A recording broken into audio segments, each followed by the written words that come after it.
نحمدہ ونصلی علی رسولہ الکریم فاعوذ باللہ من الشیطان الرجیم بسم اللہ الرحمن الرحیم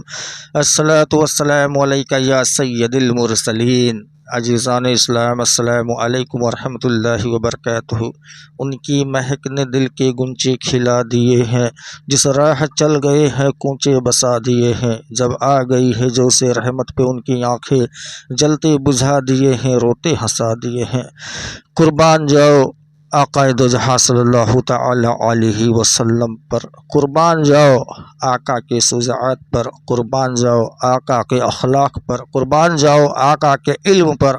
اور قربان جاؤ مسلمانوں آقا کے علم غیب پر، قربان جاؤ آقا صلی اللہ تعالی علیہ وسلم کی قوت پر،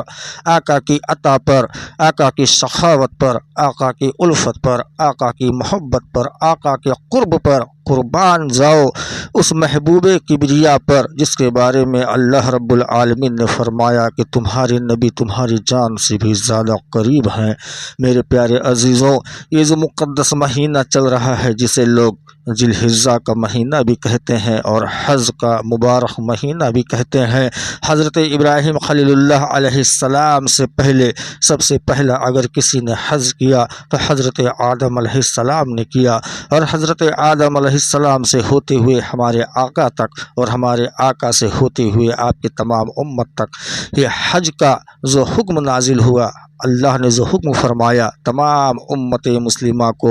کہ اے لوگوں، اپنے باپ اپنے داداؤں کی سنت پر ان کے طریقے پر تم جاؤ کعبہ کے اندر اور وہاں حج کیا کرو اور اپنے دادا کے طریقے پر قربانی کیا کرو۔ میرے پیارے عزیزوں، قربان جاؤ حضرت ابراہیم خلیل اللہ علیہ السلام پر کہ جنہوں نے اللہ کی محبت میں اپنے پیارے بیٹے کو ذبح کیا اور اللہ جل شانہ نے ان کے قربانی کو قبول فرمایا، اور اللہ جل شانہ نے حضرت ابراہیم خلیل اللہ علیہ السلام کو وہ مقام، وہ منصب، وہ مرتبہ دیا کہ جن کے نسل سے ایک نہیں دو نہیں تمام انبیاء علیہ السلام دنیا کے اندر جلوہ فروز ہوئے، اور حضرت ابراہیم خلیل اللہ علیہ السلام کی ہی نسل پاک سے ہمارے اور آپ کے آقا تاجدار مدینہ حضور محمد رسول اللہ صلی اللہ تعالی علیہ وسلم بھی دنیا کے اندر جلوہ گر ہوئے۔ وہ آخر الزمان نبی، وہ آخری نبی کہ جن کے نور سے اللہ جل شانہ نے لوح، قلم، عرش، ملائکہ، جنت، جہنم، انس اور جن اور دنیا کے تمام چیزوں کو اللہ نے پیدا فرمایا۔ اسی نبی کے صدقے میں ہمیں جسم ملا، جسمانیت ملا، دین ملا، دنیا ملا، سب کچھ ملا تو مصطفیٰ کے چوکھٹ سے ہی ملا۔ آج یہ جو مبارک مہینہ قربانی کا چل رہا ہے، یہ حضور کریم صلی اللہ تعالی علیہ وسلم کے صدقے پر حضرت ابراہیم علیہ السلام کی سنت ہے، لیکن اس امت مسلمہ پر واجب قرار کیا گیا ہے۔ اے لوگوں، آؤ بتاتے ہیں مختصر میں قربانی کا طریقہ کیا ہے، قربانی کہتے کسے ہیں؟ کیا لا کر بکرے کو ذبح کر دیا، اونٹ کو ذبح کر دیا یہ قربانی ہو گیا؟ ارے نہیں نہیں نہیں، قربانی تو کرنا ہے اللہ کی رضا کے لیے، اپنے ان ارمانوں کا قربانی کرنا ہے جو ارمان تمہیں خدا سے دور کر دے، تمہیں اس چیز کی قربانی کر دینی ہے جو تمہیں تکبر میں تکبر زدہ کر دے، اس چیز کی تمہیں قربانی کرنا ہے جو تمہارے آخرت کو بگاڑ دے، تمہیں اس چیز کو قربان کر دینا ہے جو تمہیں شریعت سے دور کر دے، تمہیں ہر اس چیز کو قربان کر دینا ہے کہ جو اللہ کے راستے میں روڑا بنے، جو اللہ کے راہ میں دیوار بنے، جو بندے اور خالق کے بیچ میں ایک پردہ بنے، اس چیز کو قربان کر دینا ہے۔ اللہ نے فرمایا اے ابراہیم جو تمہارا سب سے عزیز ہو مجھے تم اس کی قربانی دو۔ حضرت ابراہیم نے تمام جانوروں کی قربانی کی، لیکن اللہ نے پھر آپ کو صدا دیا کہ اے ابراہیم مجھے اس چیز کی قربانی دو جو تمہارا سب سے زیادہ عزیز ہو، جو تمہارا سب سے زیادہ محبوب ہو۔ حضرت ابراہیم خلیل اللہ علیہ السلام کے دل میں خیال آیا کہ دنیا کے اندر سب سے زیادہ اگر کوئی محبوب ہوتا ہے، سب سے زیادہ اگر کوئی دل کے قریب ہوتا ہے، سب سے زیادہ اگر کوئی کسی کو چاہتا ہے تو اپنا شہزادہ ہوتا ہے، اپنا لخت جگر ہوتا ہے وہ ابراہیم خلیل اللہ علیہ السلام کہ جن کے چوتھے پن میں عمر کے آخری پڑاؤ میں جن کے دو شہزادے ہوتے ہیں، وہ حضرت ابراہیم خلیل اللہ علیہ السلام لے کر جاتے ہیں اور اپنے شہزادے کو اللہ کے راستے میں قربان کر دیتے ہیں۔ اللہ ان سے راضی ہوتا ہے اور اللہ ان کو بہت بڑا مقام عطا فرما دیتا ہے۔ اے میرے پیارے عزیزوں، آؤ آج حضرت ابراہیم کی سنت کو ادا کرتے ہوئے ذرا ان کی بی بی حاجرہ کے بھی قربانی کو تو دیکھ لو۔ ان کو جب شیطان نے کہا اے حاجرہ کیا تمہیں پتہ ہے تمہارے شوہر نامدار جو تمہارے شہزادے کو لے کر جا رہے ہیں، ذبح کرنے جا رہے ہیں، بہت لمبی طویل باتیں ہیں، لیکن مختصر میں اتنا کہنا چاہتا ہوں کہ شیطان سے حضرت حاجرہ کہتی ہیں بھلا کوئی اپنے بیٹے کو کوئی قربان کرتا ہے تو شیطان کہتا ہے کیا تجھے نہیں پتہ یہ اللہ کا حکم ہے۔ حضرت حاجرہ فرماتی ہیں کہ اے مردود سن، یہ تو میرا ایک بیٹا ہے،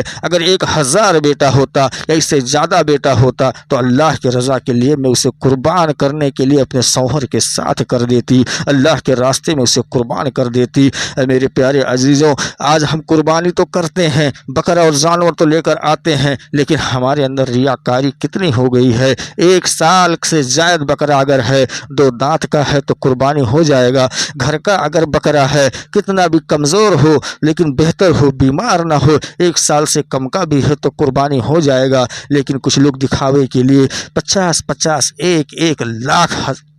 کے بکرے لاتے ہیں، 50 ہزار کے بکرے لاتے ہیں، 1 کروڑ کے بکرے لاتے ہیں اور لوگوں میں نمائش کرتے ہیں میرا بکرا 1 کروڑ کا ہے، میرا بکرا 50 لاکھ کا ہے، میرا 30,000 کا ہے، یا میرا 30,000 کے بعد 30 لاکھ کا ہے۔ اے لوگوں، یہ ریاکاری ہے، یہ دکھاوا ہے۔ اگر اللہ کی رضا کے لیے قربانی کرنا ہے تو ریاکاری سے دور ہو جاؤ۔ اللہ کو اگر راضی کرنا ہے تو ایسے قربان کرو اپنے مال کو اللہ کے راستے میں، جس کے متعلق اللہ کے رسول صلی اللہ تعالی علیہ وسلم نے فرمایا ہے کہ تم اپنے ایک ہاتھ سے کچھ نیکی کرو اور دوسرے ہاتھ کو تمہارے خبر بھی نہ ہو۔ لیکن افسوس صد افسوس، آج تو ہم نمائش کرتے ہیں اور جب ذبح ہوتا ہے بکرا تو اس کو 3 حصہ کرنا چاہیے، غریبوں میں مسکینوں میں تقسیم کرنا چاہیے، لیکن افسوس صد افسوس، ہم قربانی تو کرتے ہیں، قربان گاہ تک بکرے کو لے کر تو جاتے ہیں، لیکن مختصر گوشت ہم لوگوں میں تقسیم کرتے ہیں، اور اس کو تقسیم کرتے ہیں جن کے گھر پہ قربانی ہے،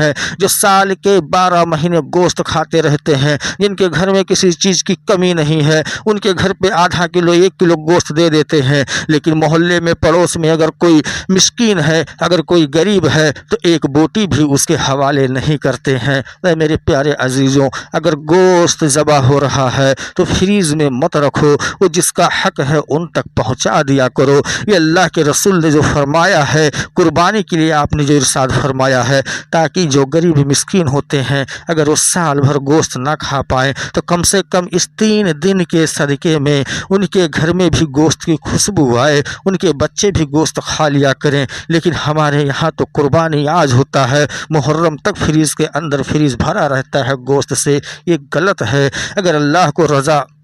چاہتے ہیں، اگر اللہ کی رضا چاہتے ہیں، اللہ کو راضی کرنا چاہتے ہیں تو قربانی کرو، قربانی سے کوئی نہیں روکتا۔ لیکن قربانی کا جو اصل مقصد ہے، اپنے غرور کو بھی قربان کرو، اپنے تکبر کو بھی قربان کرو۔ یہ مت سوچو کہ ہم کچھ ہے، اپنے اندر جتنا انا ہے اس کو قربان کر دو اور غریبوں مسکینوں کا حق ان تک پہنچا دو، جو جن کا حق ہے ان تک پہنچا دو، اور پوچھ کے غریبوں کے بستیوں میں جاؤ، ان کے دروازوں تک جاؤ، ان کے دروازے تک گوشت کے ساتھ ہو سکے تو 1 وقت کا راشن بھی پہنچا دو، ہو سکے تو انہیں 10 20 یا 150 ہدیہ بھی دے دو، انہیں اپنے سینے سے بھی لگا لو۔ اللہ اس سے بہت راضی ہوگا۔ اللہ جل شانہ کی بارگاہ میں دعا ہے، کہنے اور سننے میں اگر کوئی غلطی ہوئی ہو تو اللہ پاک اپنے پیارے حبیب کریم صلی اللہ تعالی علیہ وسلم کے صدقے طفیل معاف فرمائے۔